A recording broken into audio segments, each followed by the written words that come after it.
James is a mixed traffic engine. He can pull both freight cars and coaches. He's proud of his smart red paint, and so is his driver.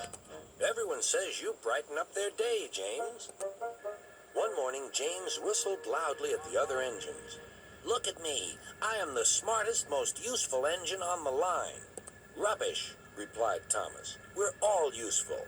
Sir Topham Hatt says so, and he's head of the whole railway. You know what, James? Added Percy. What? Replied James. You're getting all puffed up. James huffed away. Later, he was still boasting. I'm the pride of the line. I saw you pulling freight cars, snorted Gordon. You're only a goods engine. I pull coaches, too. Not as much as I do. But Sir Topham Hatt has plans for me.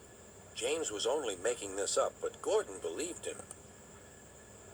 What plans? Wait and see. Oh dear, he thought. Now what'll I do? Thomas was shunting shining new coaches. Good morning, James. Are those coaches for me?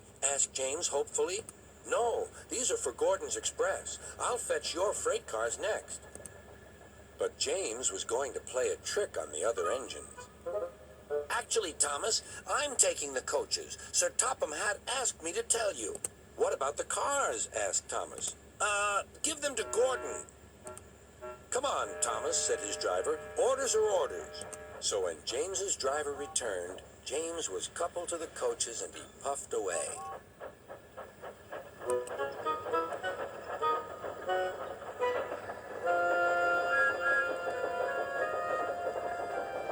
Thomas returned with the freight cars, and a few minutes later, Gordon arrived.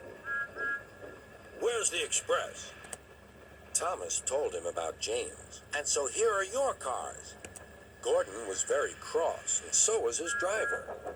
Wait till Sir Topham Hatt hears about this. Meanwhile, James was enjoying himself enormously.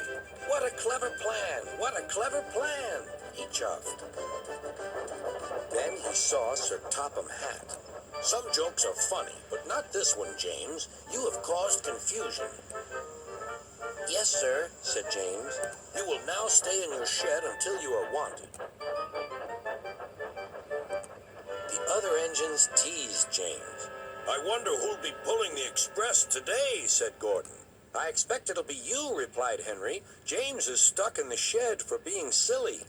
James felt sad. Next morning, he went back to work. Hello, whistled Thomas. Good to see you out and about again.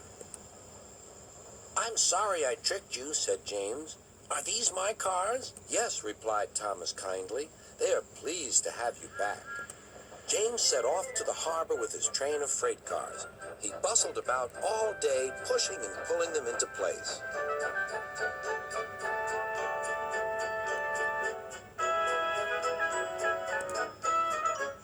Time to go home now, James, said his driver at last. No cars or passengers, just we two.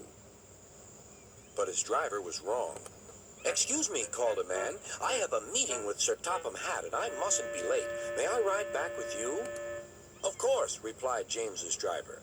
Then he whispered to James, This gentleman is a railway inspector.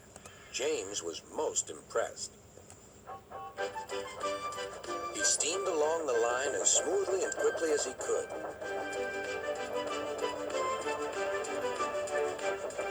Sir Topham Hatt was waiting on the platform, and the railway inspector greeted him warmly. This clever engine gave me a splendid ride. You must be proud of him. Yes, indeed. Once again, you are a really useful engine.